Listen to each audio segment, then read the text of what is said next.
I am from Honduras, even though I was born in Guatemala, and I'll get to that in a little bit further down the line. And as we're gathered here today, last night some nearing 1,000 Hondurans left the country, crossing borders again into the unknown, many of whom want to go back to a land they were deported from. And this, you might recall, this was the case last year, but this happened again because that's how bad the situation is in their home. And in this talk, or this my little piece that I have here, I'd like to explain this changing of how home is changing, the concept of home is changing in Honduras. So in this picture I have here, is that some of you might have seen, is that a precise moment in which these two lads, seeing their home in San Pedro Sula, after seeing all the horrors that took place in these streets, recognized that it was either die for a cause of a war they never asked for, to fight for people they didn't care about, and choosing instead the right to live.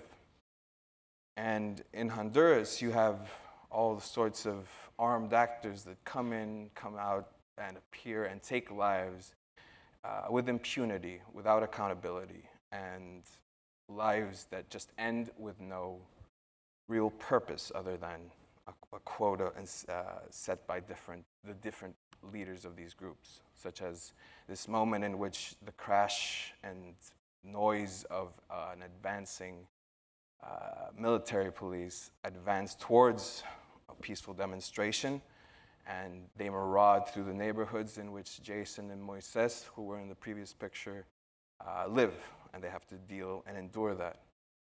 Or the other side, that you have child soldiers that, for the same reasons of the different economic dispossession, disenfranchisement, and lack of real future, that they become consumed by these groups and this lifestyle. And as they journey forward and they migrate and they travel, home is replaced, life instead is replaced by survival. There is no home. And in the project that I work on, which is called The Right to Grow Old, I submit that this life has been, this inalienable right is gone. It has been abolished. And before you can find a home, you must guarantee your survival.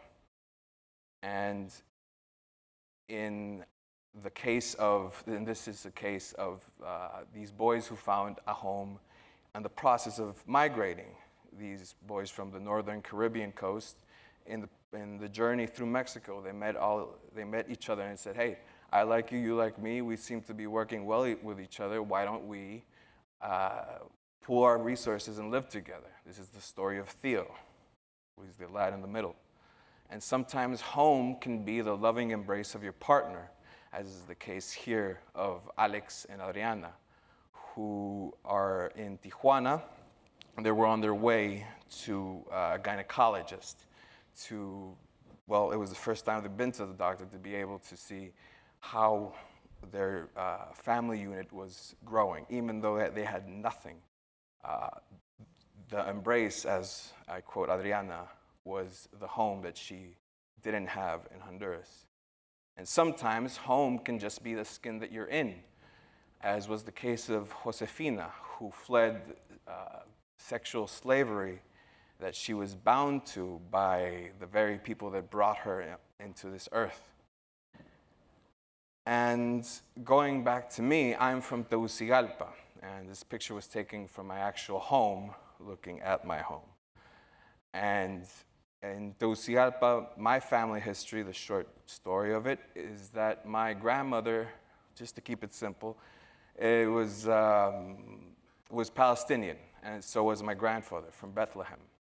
And her mother was Armenian, and she escaped the violence that consumed Armenia for the relative tranquility of Palestine, And then once the old world decided to go up in flames, she and her family crossed the ocean, went to Ellis Island, passed through New York City, lived in Park Slope for a bit, and didn't like it, and they moved south. They went to New Orleans.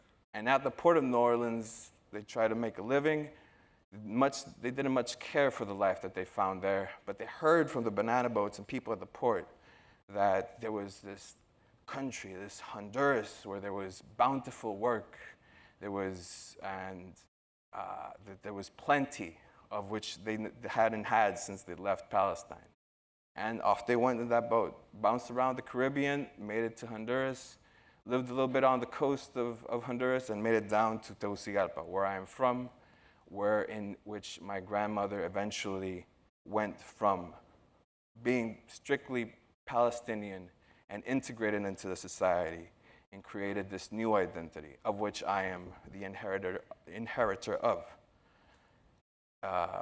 This is her, and she was very much one of the prime movers in me becoming a storyteller through her oral tradition and always supporting me. Her name, in fact, being a summary of her displacement. Anita, a Spanish corruption of Hannah.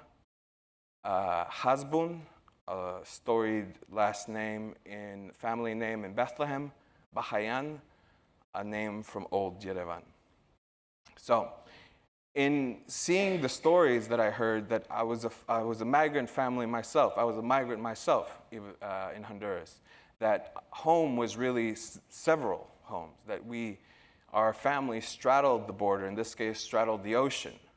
And that even though I had never seen Palestine, and to this day I haven't, there was this phantom pain of a loss of not knowing that, not seeing that. But the tradition was still felt because of my grandmother's way of conveying that information to me and eventually making who I am. But it is in this loss and this pain, to bring it back to Honduras and the displacement that Hondurans are having right now, I've known that it's the same way that my grandmother spoke of her displacement. It's in Tijuana that in the faces of these young boys, girls, families, men and women, that they were coming to grips in this transformation, that they left home. And even if the last sensation they felt as they left and crossed borders was the flames licking their backs of a country fully in collapse, they cannot let go that that's who they are. Home was Honduras, even if home was being consumed by madness. So much so, and if I may borrow a phrase by my friend Daniela Zalkman, which she should be out there, I do hope, they carry with them the signs of their identity. So in this case, as much pain as they endured, they will not be able to wash that stain, that mark. That ink is already dry. Here this man wears catracho, which means, in our own slang, is the demonym with which we call ourselves Honduran.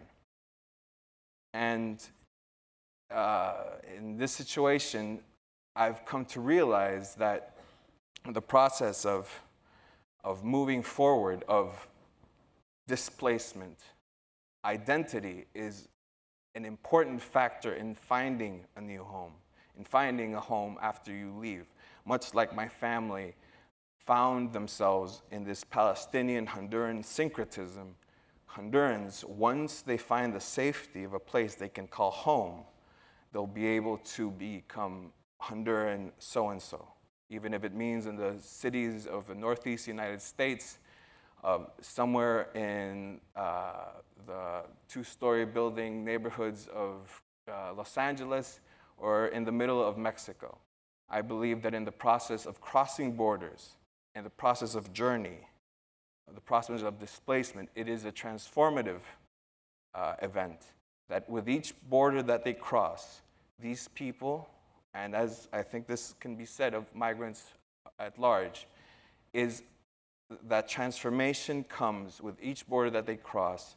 They're conscious and willing participants of creating this new identity. And once that new identity is formed, they're able to find home. Thank you.